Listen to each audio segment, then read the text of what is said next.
한 처음에 말씀이 계셨다. 말씀은 하느님과 함께 계셨는데 말씀은 하느님이셨다. 그분께서는 한 처음에 하느님과 함께 계셨다. 모든 것이 그분을 통하여 생겨났고 그분 없이 생겨난 것은 하나도 없다. 그분 안에 생명이 있었으니 그 생명은 사람들의 빛이었다. 그 빛이 어둠 속에서 비치고 있지만 어둠은 그를 깨닫지 못하였다. 하느님께서 보내신 사람이 있었는데 그의 이름은 요한이었다. 그는 증언하러 왔다. 빛을 증언하여 자기를 통해 모든 사람이 믿게 하려는 것이었다. 그 사람은 빛이 아니었다. 빛을 증언하러 왔을 따름이었다. 모든 사람을 비추는 참빛이 세상에 왔다. 그분께서 세상에 계셨고 세상이 그분을 통하여 생겨났지만 세상은 그분을 알아보지 못하였다. 그분께서 당신 땅에 오셨지만 그분의 백성은 그분을 받아들이지 않았다. 그분께서는 당신을 받아들이는 이들, 당신의 이름을 믿는 모든 이에게 하느님의 자녀가 되는 권한을 주셨다. 이들은 혈통이나 유욕이나 남자의 욕망에서 난 것이 아니라 하느님에게서 난 사람들이다. 말씀이 사람이 되시어 우리 가운데 사셨다. 우리는 그분의 영광을 보았다. 은총과 진리가 충만하신 아버지의 외아드님으로서 지니신 영광을 보았다. 요한은 그분을 증언하여 외쳤다. 그분은 내가 이렇게 말한 분이시다. 내 뒤에 오시는 분은 내가 나기 전부터 계셨기에 나보다 앞서신 분이시다. 그분의 충만함에서 우리 모두 은총에 은총을 받았다. 율법은 모세를 통하여 주어졌지만 은총과 진리는 예수 그리스도를 통하여 왔다. 아무도 하느님을 본 적이 없다. 아버지와 가장 가까우신 외아드님, 하느님이신 그분께서 알려주셨다. 주님의 말씀입니다. 그리스도님 찬양합니다. 자리에 앉겠습니다.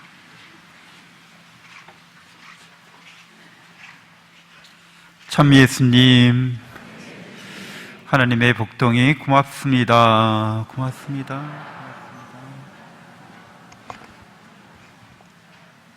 네, 오늘 예수님의 성탄을 경축하는 미사로 함께하고 있습니다. 예수님 성탄을 함께 기뻐하고 축하하면서 성탄 인사 3번 하겠습니다. 그래서 제가 선창하면 여러분들 따라 하시면 됩니다. 메리 크리스마스! 메리 크리스마스! 메리 크리스마스! 네, 박수 한번 치겠습니다.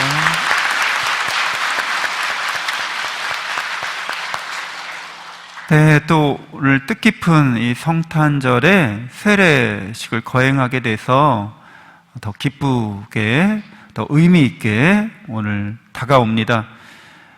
예수님께서 하느님의 아드님이셨지만 사람의 아들로 오시죠. 이게 우리가 믿는 그리스도교의 유일무이한 다른 종교와는 다른 점이라고 할 수 있겠습니다.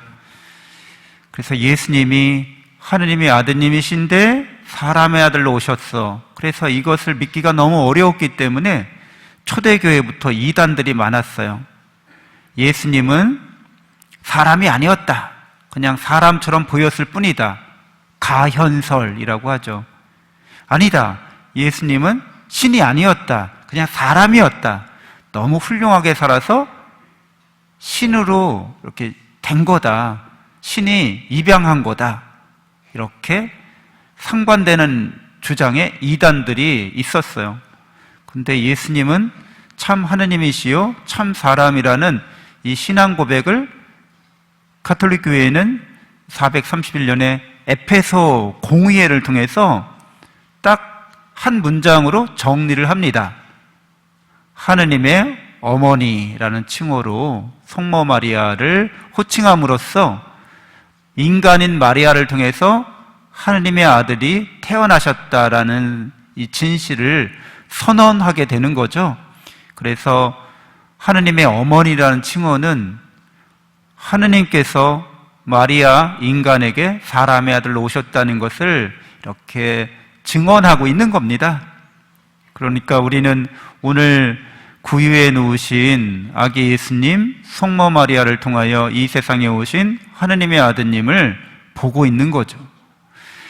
사실 우리는 예수님의 탄생의 정확한 날짜를 알지 못합니다. 근데 왜 12월 25일일까요? 아시는 분은 아시겠지만 이 날이 동지가 지나고, 그러니까 겨울이, 밤이 가장 길었다가 동지를 기점으로 점점 더 이제 밤이 짧아지는 해가 바로 25일이 됩니다. 그래서 이 날을 죄악과 죽음을 물리치신 하느님의 빛이신 예수 그리스도께서 탄생하신 날로 그렇게 교회가 정한 겁니다. 그래서 여러분은 이제 세례받는 분들은 죄악과 죽음의 어둠에서 구원받는 은총을 입으시게 됩니다. 우리가 그런 은총을 입게 된 것은, 우리 모두가 그런 은총을 입게 된 것은 하느님의 사랑 때문에 그러합니다. 하느님 우리를 사랑하셔서 인간을 그냥저냥 창조하신 게 아니라 누구를 닮게 창조하셨어요? 바로 당신을 닮은 존재로 창조하셨죠. 그래서 우리를 하느님의 모상이라고도 하고, 라틴어로 뭐라고 그러죠? 이마고 데이라고 하죠. 제가 여러 번 써가지고 여러분도 따라 하실 줄 알았어. 이마고 데이 해보실래요? 이마고 데이. 네. 이마고 데이, 이미지 오브 갓인 거죠. 그러니까 우리가 이렇게 사랑받는 존재라는 거죠. 그래서 여기에서 천부인권 사상이 근거합니다. 인간은 왜 존엄한가? 인권은 왜 존중받아야 되는가? 근거가 어디 있는가? 아무도 근거를 말할 수 없지만 성경은, 교회는 우리가 하느님을 닮았기 때문이다 이렇게 말합니다.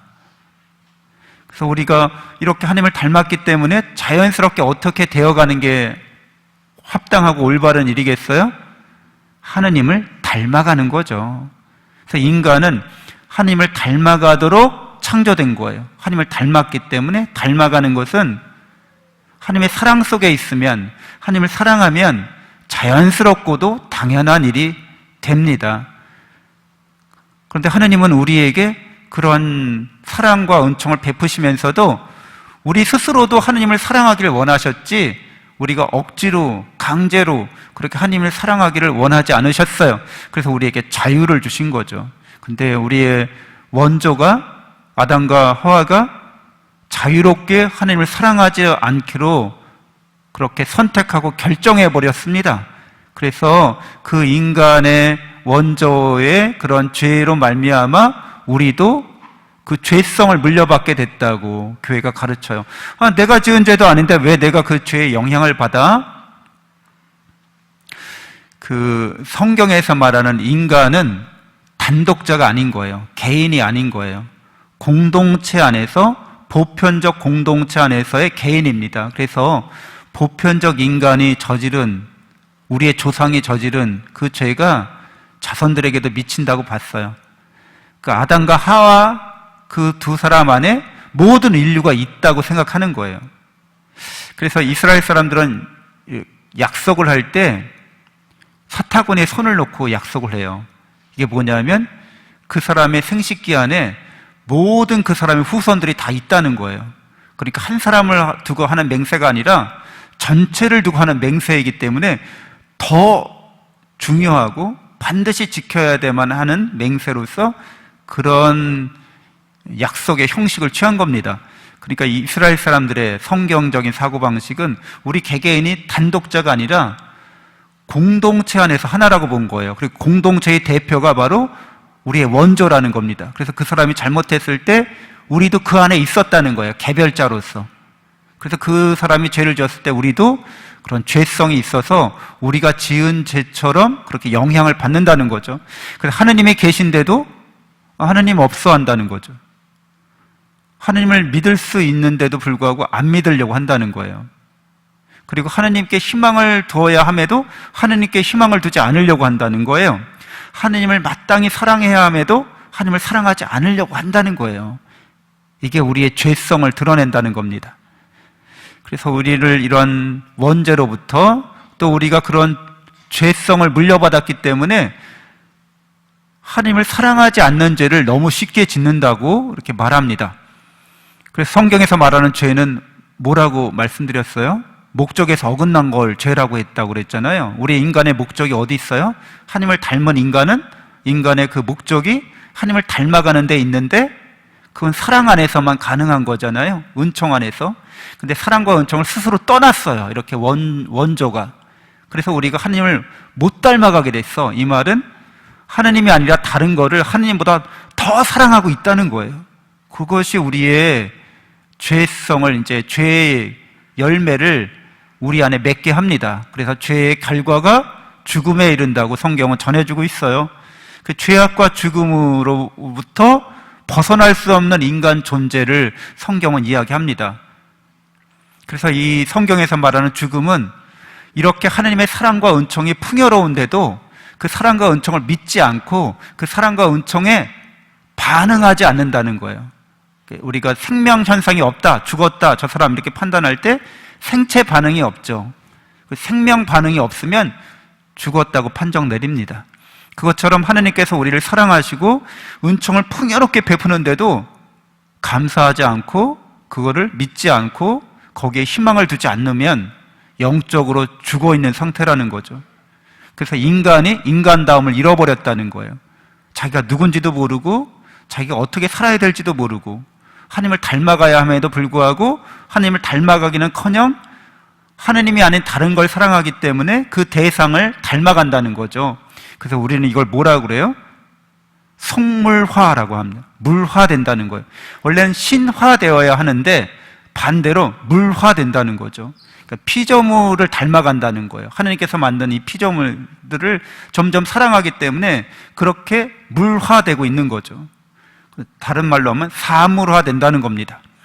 그래서 하나님을 사랑하지 않으면 우리는 동물적이거나 기계적으로 변합니다. 그냥 본능적으로만 행할 뿐이고 기계적으로만 습관적으로 반복하게 된다는 거죠. 그걸 왜 하는지도 까먹게 됩니다. 그냥 하게 됩니다. 점점 더 신성에서 멀어지는 거죠. 이걸 영적인 죽음이라고 합니다. 예수님께서는 하느님께서 우리를 향한 그 사랑이 항구하심을, 영원하심을, 진실하심을 드러내십니다. 그래서 인간에게 향한 이 사랑을 이루시고자 하느님께서 오묘하시게 예수님을 사람의 아들로 보내시는 거죠. 그래서 예수님이야말로 우리 모든 인류의 대표가 되시는 겁니다. 참된 인간의 대표, 모든 인간 공동체의 대표. 그래서 아담보다도 더 우리를 대표하는 존재로 우리에게 오십니다.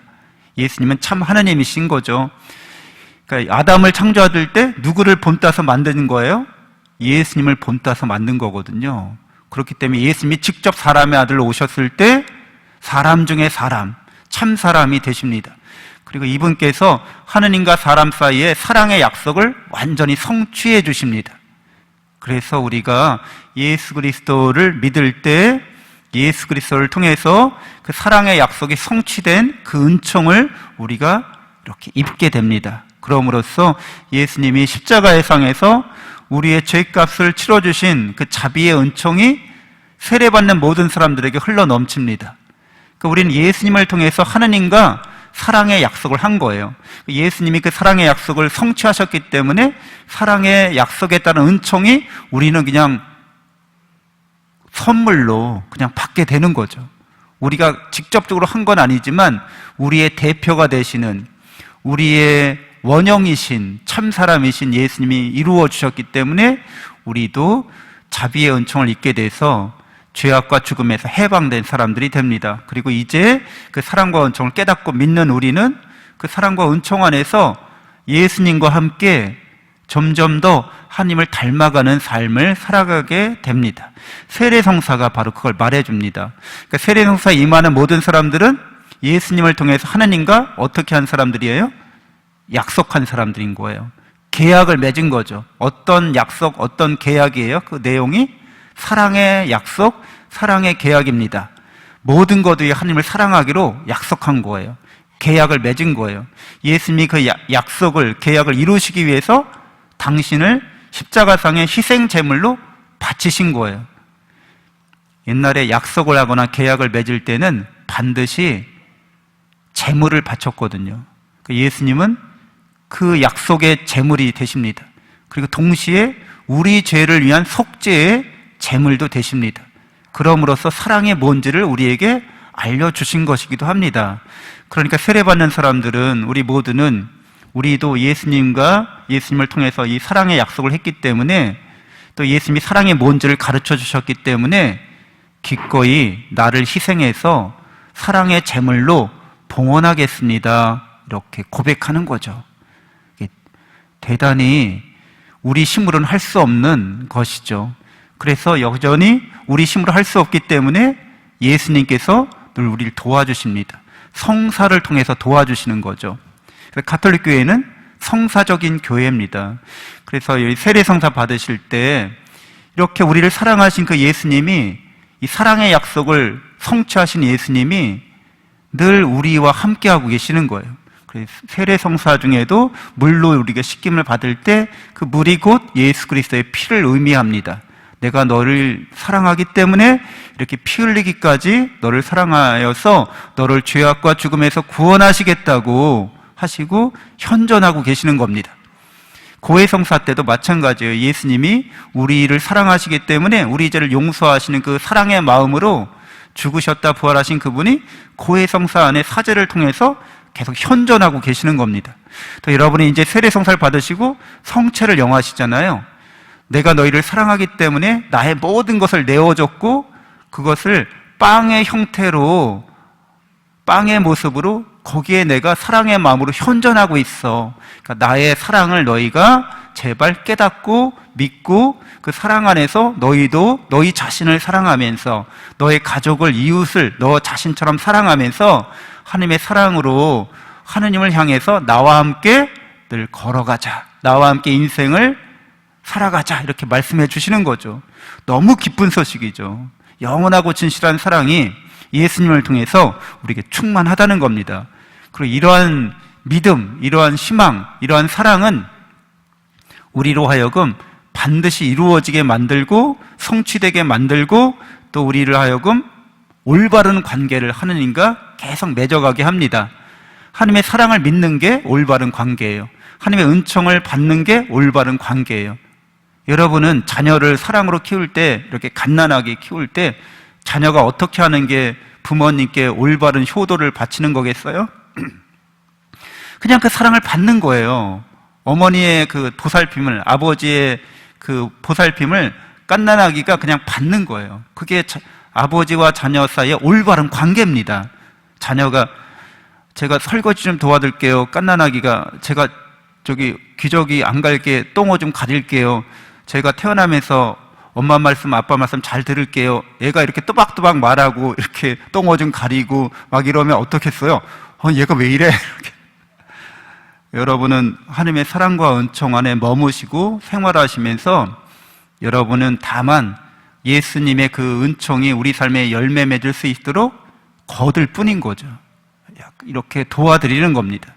그래서 교회 안에서 여러분들이 이제 그런 영적인 성장을 잘 이루어 가시길 바라고요.